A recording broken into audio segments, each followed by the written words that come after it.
Hey there, it's Tresa. I'm so glad to see you here. I have some beautiful rhubarb, look at this, that I got at the farmer's market. And I am going to make a recipe that I have been wanting to try for a while. I was so excited to find this at the farmer's market. I'm gonna get it washed and start chopping it up, and I'll show you what I'm gonna make. I got the rhubarb chopped up. Rhubarb is a little stringy. You can even see some of the little stringiness there.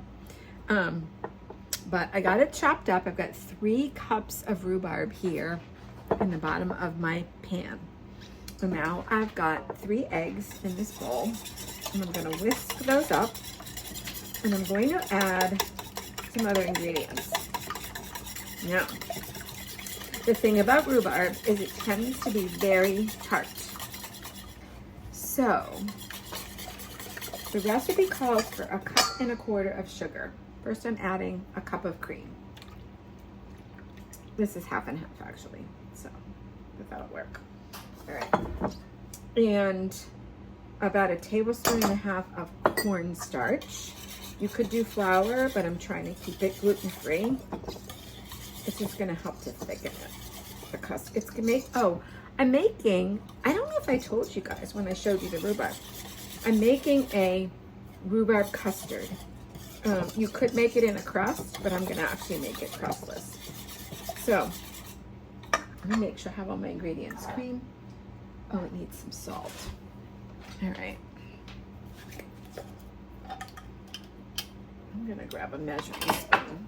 Just hang on. The salt that you wanna make sure get right, so we'll definitely make a difference in the flavor. So 1/2 teaspoon of salt, and I'm using pink salt. And I'll put that in. Sorry for the clanking noise. All right, so you can see that it's nice and creamy. I'll show you again in a minute. All right, now, so the recipe calls for, and I've got 3 eggs, a cup of cream, 1.5 tablespoons of cornstarch, 1/2 teaspoon of salt. Now, the recipe calls for 1.25 cups of sugar, and I am trying not to overdo the sugar. So I'm gonna do 3/4 cup, and hopefully it will be sweet enough. I like the tartness of the rhubarb. Sometimes it's almost too tart, but you definitely don't need that much sugar. And I don't normally eat that much sugar, so I think this will definitely work. All right, so I'm gonna let the sugar just kind of sit in there for a minute. And then, so I just want to show you, let's see it better if I put it here. So it's nice and creamy. It's got that beautiful golden color from the egg yolks, and I'm just gonna pour it into my pan over top of the rhubarb.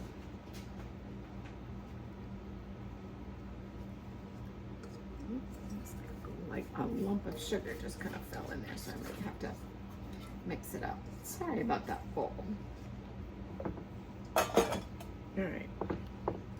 So I'm just gonna mix it in here a little bit, just because the sugar was kind of clumped there a little bit.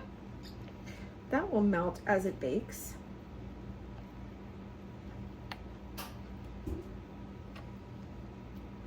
It's well incorporated. And this is just gonna go in the oven and bake for about 45 minutes.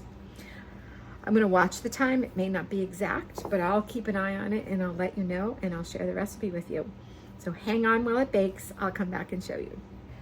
The rhubarb custard smells heavenly, and it looks beautiful. It is piping hot. I made sure that I kept it in long enough until the custard was really set and the eggs were cooked. And I'm gonna let it cool for a little bit, and then I'm gonna try some. It looks so good. I can't wait. Wow, this custard is delicious. I was a little worried because I used less sugar. We talked about that, right? I might have been able to use even a little bit less, but it has a really good flavor. You get that tartness from the rhubarb, and the rhubarb cooked beautifully, and the custard is sweet.